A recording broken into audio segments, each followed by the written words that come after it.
Long before humans ruled the earth, when our species was still learning how to survive, the land belonged to creatures far better adapted than we were. Welcome to the monsters we met. We're in the late Pleistocene, Europe.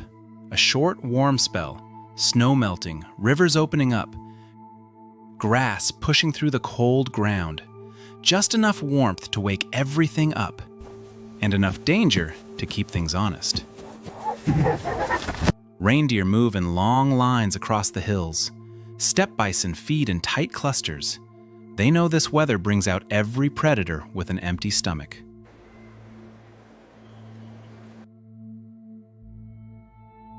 And one of the biggest of them is the cave lion.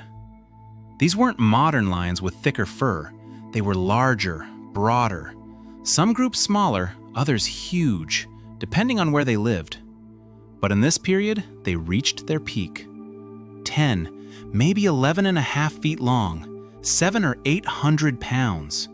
And on the extreme end, close to 1,000. Built for cold air, built for teamwork, built to test anything that stepped onto the open steppe. And yes, that included us. Neanderthals lived alongside these lions for thousands of years, sometimes watching them from a distance, sometimes competing for caves, water, or a wounded animal. If someone limped, if someone slept too far from the fire, if a child strayed during a hunt, a cave lion wouldn't hesitate.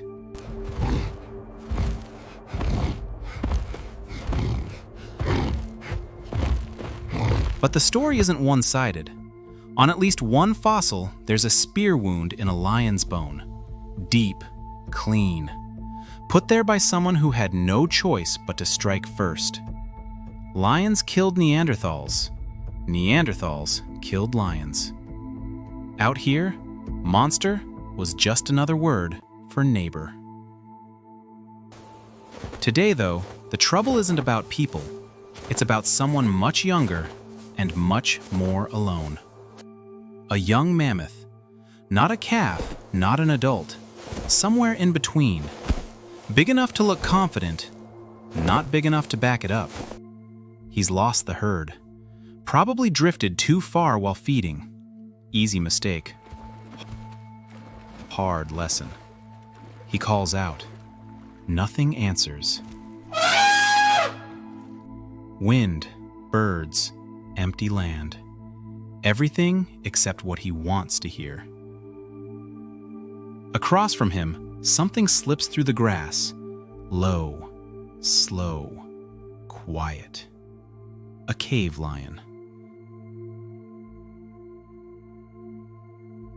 Another joins it, then another.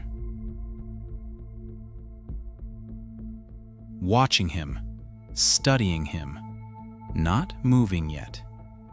He heads toward the river, tired, thirsty. Soft ground under his feet. One lion steps out where he can see her. He stops, hesitates, then charges. It's messy, panic everywhere. But it works. The lions slip away.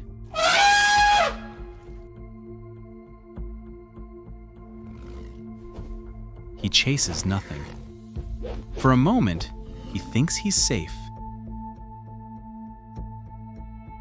The lions regroup on the hill, watching, thinking. They know now he's strong enough to fight, but not strong enough to last all day. The warm spell deepens, air heavier, shade hard to find. The mammoth keeps moving, slower each hour. He settles in a shallow hollow, feels safe, looks safe. It isn't. The lions spread out again, one in front, two behind. He rises, confused, turns toward the lion he sees. That's when the others move in. A scrape on his flank, a stumble, dust everywhere. He tries to turn, but there's always a lion where he wants to step.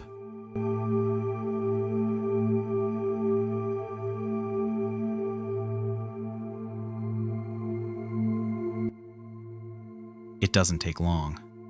Cave lions are almost the perfect predator, why very little has changed in their species for thousands of years. Eventually, the hollow goes quiet. The pride feeds. Around them, nothing panics. Reindeer keep walking. Bison keep grazing. Birds circle, waiting their turn. But the lions aren't alone for long. Something heavy approaches.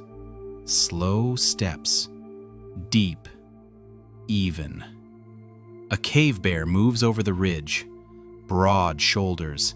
Thick fur. Bigger than any of the lions here, and they know it. They watch him. He watches them. One lion backs off. Another follows. They've eaten well already. No point challenging something that size and that deadly. A tiny shape climbs into view. Ah, there he is again. You've been watching the lions, haven't you? I admire the confidence, but maybe leave the roaring to them. Night settles in, wind brushing through the grass. And before you go, if you enjoyed this one, there's a simple way to tell us. Anyway, next time, we're following the giant that can steal a meal from a pride of lions.